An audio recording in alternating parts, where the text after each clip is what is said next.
pourquoi avez-vous peur? Pourquoi? Comment n'avez-vous point de foi? Ce sont des paroles de Jésus. Et ici, je vais beaucoup insister aussi sur la prière. Ce sont des aspects que nous sommes en train de voir depuis le lundi. La prière. Maintenant, aujourd'hui, je vais insister sur un aspect, la peur dans nos prières. La peur dans nos prières. Hier, j'étais en train de dire que parfois, nous voulons montrer, nous voulons élever nos problèmes au-dessus de notre Dieu, au-dessus de Jésus. Nous voulons montrer la grandeur de nos problèmes au lieu de montrer la grandeur de Jésus. Et c'est là que j'ai parlé de Josaphat. Josaphat, au lieu de voir la grandeur de l'armée qui venait entourer et menacer l'armée d'Israël, il a vu la grandeur et la puissance de Dieu. Il a commencé à le lui rappeler en disant, n'est-ce pas toi qui délivra le peuple et tout ça, tout ça. C'est-à-dire, face au problème, lui a choisi d'élever Dieu au lieu d'élever les problèmes. Parce que le Dieu en qui nous avons crié est au-dessus de nos problèmes. Et cette histoire que nous venons de lire dans ce livre de Marc 4, c'est l'histoire de Jésus et ses disciples. La Bible dit qu'il était en train d'enseigner une foule. Mais après avoir enseigné, parce qu'il se mettait dans la barque pour enseigner, il a enseigné la foule, il a fini. Et quand il a fini, il a dit une chose tellement importante. Passons à l'autre bord. Ce n'est pas seulement un simple passage. Beaucoup de gens, quand ils lisent ici, ils pensent, non, il a dit, bon, quittons le Congo pour aller au Burundi. Mais il y a une grande révélation ici. Passons à l'autre bord. Veut dire tout simplement, abandonnons ce qu'il y avait avant. Il voulait appeler les disciples à ne pas demeurer les mêmes qu'ils ont été, à devenir d'autres personnes. Pourquoi? Parce qu'il enseignait beaucoup sur la foi. Passons à l'autre bord, c'est-à-dire abandonner cet état-là spirituel de manque de foi pour devenir des hommes de foi. Amen. Et pendant qu'ils sont en train de vouloir passer à l'autre bord, ils sont dans la barque. Et regarde comment la Bible dit, il s'éleva un tourbillon. Et que ça venait comme Tanganyika, dans la vidéo moi qu'on a circulé sur les réseaux sociaux. Oh non, ils étaient là et puis les vents les ont menacés, les vents les ont menacés dans les lacs et puis ils se sont retrouvés, ils ont lié les matelas. Les vents aussi ont menacé la barque dans laquelle s'est trouvé Jésus et ses disciples. Mais regarde maintenant l'attitude des disciples.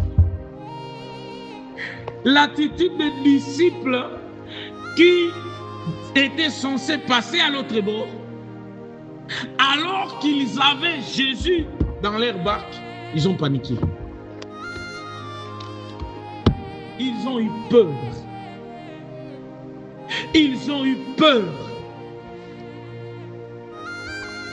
Mais pendant ce temps, Jésus, la Bible dit, il dormait. La Bible dit qu'il dormait. Si vous lisez très bien, la barque, il y a un kuingiza mai. Dis-moi quelle est cette personne. Mwenye mai takuwa na ingia na iko na isikia, mais analala tu. Ici, Jésus voulait tester la foi des disciples. C'est aussi avec nous parfois. Il y a des problèmes qui viennent dans notre vie pour tester notre foi. Il arrive que le Seigneur nous plonge dans une situation pour tester notre foi, pour voir comment nous allons réagir. Mais comment nous réagissons? Nous paniquons comme les disciples. Ils sont paniqués. La peur les a envahis. Or, l'objectif ici de passer à l'autre bord, c'était d'abandonner ce qu'ils venaient de laisser derrière eux. Entre autres, la peur qui est l'ennemi de la foi. Cet homme ne s'est pas inquiété. Il est resté couché. Pourquoi il est resté couché? Et c'est ce que les disciples devraient comprendre lorsque Jésus est dans la barque. Mais la barque ne peut pas couler. Même si ta maison maille, la barque ne peut pas couler. Ils n'ont pas compris ceci. Et parfois, nous ne comprenons pas aussi cela. Nous ne pouvons pas couler tant que Jésus est avec nous. Même si comme Jésus seulement était là, comme il était là, c'est lui qui a créé la mer, la barque ne pouvait pas couler. Ils n'ont pas compris qu'ils avaient Dieu dans leur barque. À un certain moment, tu te négliges parce que tu ne sais pas celui que tu portes. Yes. Tu te négliges parce que tu ne sais pas celui que tu portes en toi. Tu portes en toi celui qui est capable de terrasser tout ce qui te fait peur. Et c'est là que j'aime ce serviteur de Dieu de l'IPISDR qui dit: ce qui te fait peur a peur de toi.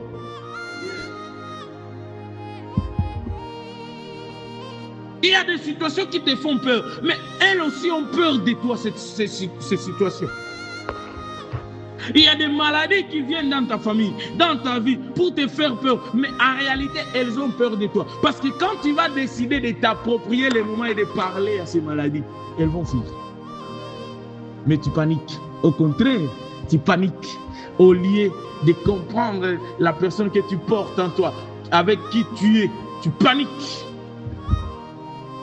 Comme les disciples, ils ont paniqué.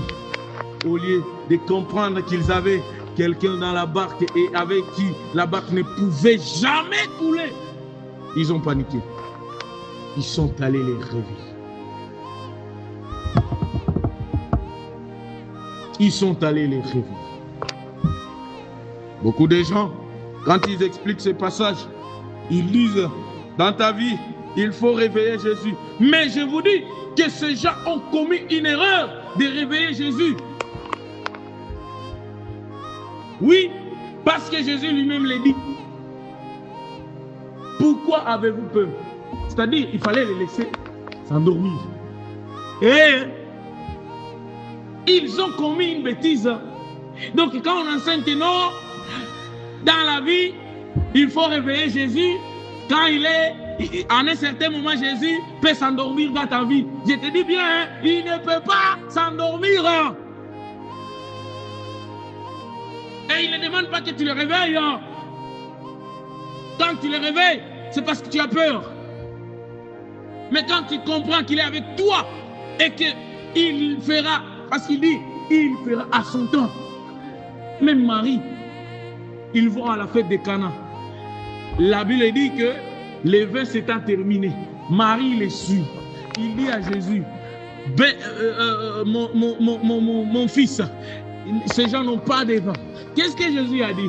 Femme, femme, femme, pas maman, femme, qu'y a-t-il entre toi et moi? Mon heure n'est pas encore venue. Jésus, on ne les réveille pas. Quand ce n'est pas son heure, on ne les réveille pas. On commet une erreur de les réveiller quand ce n'est pas son temps. Il y a beaucoup de gens,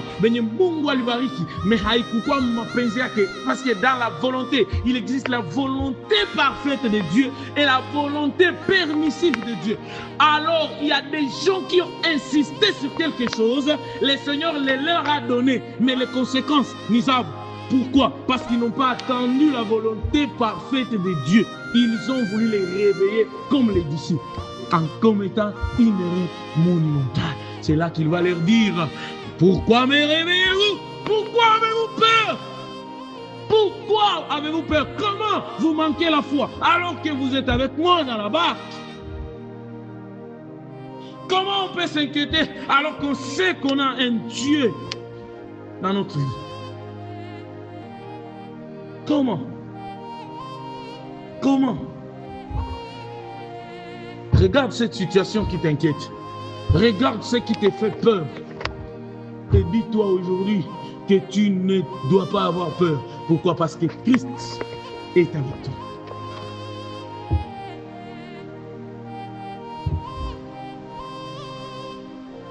Ne réveille pas Jésus.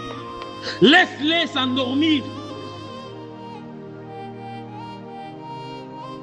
Peu importe les problèmes, tu ne couleras pas. Tu ne couleras pas. Parce qu'il avait déjà dit, passons à l'autre bord. Il savait que cela allait arriver. C'est lui qui contrôle les événements.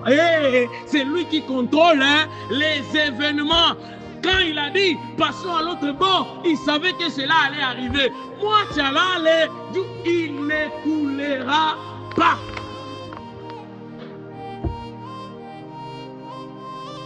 La barque, je vous dis bien, la barque dans laquelle était Jésus ne pouvait jamais couler. Ne pouvait jamais couler. Je ne veux plus parler de l'étonnement qu'ont eu les disciples maintenant au verset 41, quand ils ont dit, c'est quel homme celui-ci sur qui même la mer obéit à ses paroles. Mais non, c'est pas là mon inquiétude. Mon inquiétude, c'est la peur que les disciples avaient. C'est l'erreur qu'ils ont commis de montrer à Jésus encore qu'ils n'avaient pas de foi. Alors que Jésus pensait qu'ils avaient déjà de foi à plus de leur enseignement.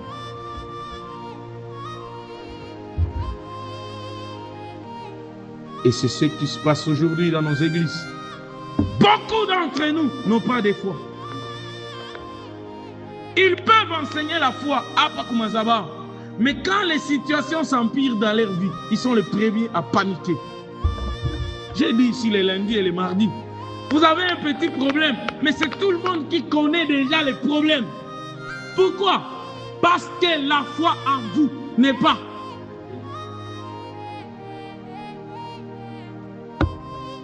Ces mêmes disciples, Jésus les envoie guérir un démoniaque. Ils arrivent là, ils prient, ils prient, ils prient, ils prient. Les démons ne quittent pas. Ils reviennent à Jésus. Ils lui disent, Maître, ces démons nous ont résisté. Qu'est-ce que Jésus a dit? Ils sont partis avec. Il arrive là-bas. Lui, il a dit seulement un mot. Les démons sont partis. Et puis, ils vont encore s'étonner. Qu'est-ce qu'il va leur dire? Il va leur dire, homme de peu, de foi. Homme de peu, de foi. C'est que parmi nous, il y a beaucoup d'hommes de peu de foi.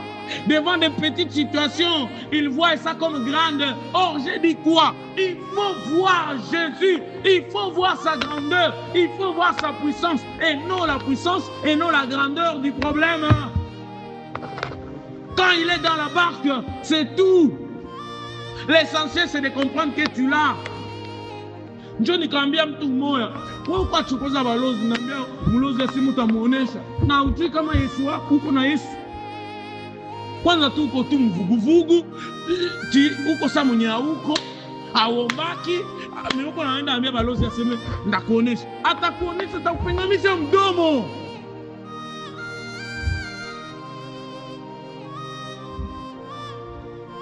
Mais je te dis, quand il y a Jésus, balozi va kutafuta, en un certain moment, utapanga jina, uko mlozi. Il m'est arrivé, moi qui vous parle ici, mlozi ananiambia, frère, tu es sorcier. Tu es sorcier. Je lui dis, comment? Les sorciers se connaissent, donc toi aussi tu es sorcier. Il m'a dit, oui, moi je suis sorcier, mais toi aussi tu es sorcier. Je vais demander maintenant, comment? Il dit, tel jour, je t'avais donné le poison. Et c'était un poison direct. Je m'attendais que tu décèdes. Mais je n'ai jamais vu des signes sur toi de celui qui avait avalé ce poison. Et c'était dans les riz et les haricots. C'était ces jours-là que j'ai les riz et les haricots. Elle m'a avoué cette maman. Et elle m'a dit, tu es sorcier. Quand tu portes Jésus, les sorciers vont te confondre. Les sorciers vont te qualifier de sorcier. Pourquoi? Parce que tu ne paniques pas. Tu ne paniques pas. Ceux qui portent Jésus dans leur bac, ceux qui portent Jésus dans leur vie, ne paniquent pas. Ne panique pas face aux difficultés. Oui, la maladie peut durer. Oui, le chômage peut durer. Oui, des situations malencontreuses peuvent durer. Mais je sais une chose, il est dans ma barque et je passerai à l'autre bord. Peu importe le temps qu'il me faudra, il faudra que j'arrive à l'autre bord. S'il a dit que tu deviendras grand, attends ton moment. Le problème avec nous aujourd'hui, c'est que nous voulons réussir vite, vite. Aujourd'hui, quelqu'un veut quitter l'université et devenir boss. Or, c'est impossible. Il y a des étapes.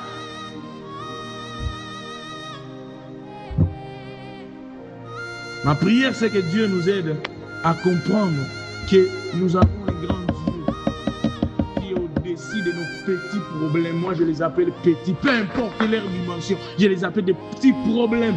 Et attention, on reconnaîtra que tu es un homme de Dieu, un homme de foi, face aux problèmes multiples qui se seraient invités dans ta vie et que tu aurais traversé sans paniquer. Na sauna ikala hapo naanza shuhudia mtu mwingine na mjenga kule. Huyu mwana alipitia hivi na ndio tulimwona tu angana nepa.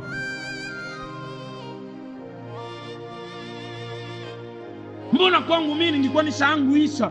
Mtu kuna iko naisha, alikuwa sima akuli chakula. C'est parce qu'il a peur des situations. Mais toi, tu es dans le chômage. On en est. Tu es dans les difficultés, on n'en est pas. Tu as le peu d'argent, tu t'achètes des habits. Ah, je te dis, si tu as Jésus dans ta barque, attends-nous à 500.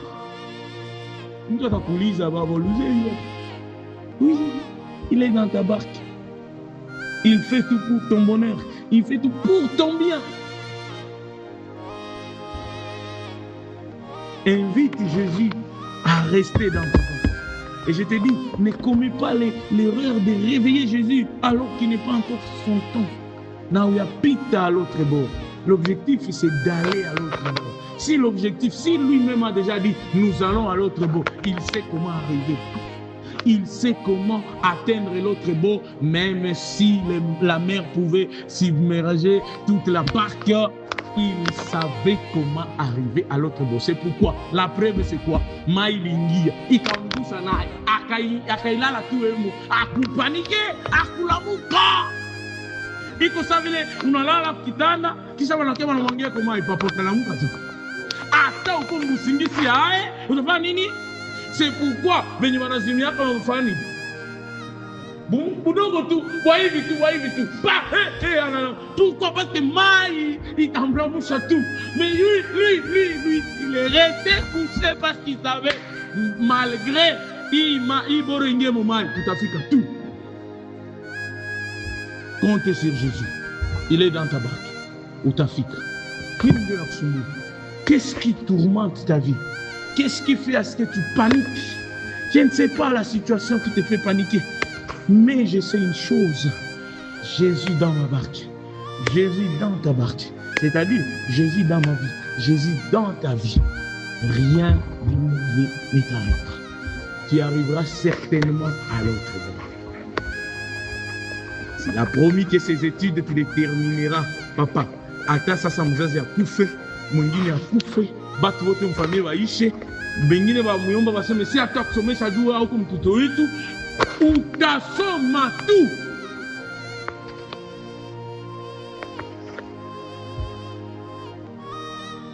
Bakwambie kazi ya takupa, bakwambie hapa si kazi ya upati. Je vous dis bien, utaipata tout. Il a déjà dit. Ah, si nous pouvons comprendre, voilà, si tu élèves la grandeur de celui en qui nous avons cru. Je vous dis, Bandoubian, panikaka face à des situations. Il nous arrive de paniquer parce que nous ne comprenons pas la grandeur de Jésus. Ah! L'homme qui est capable de calmer les vagues. Alors, ça nous donne, c'est comme ce qui vous fait peur, a peur de vous.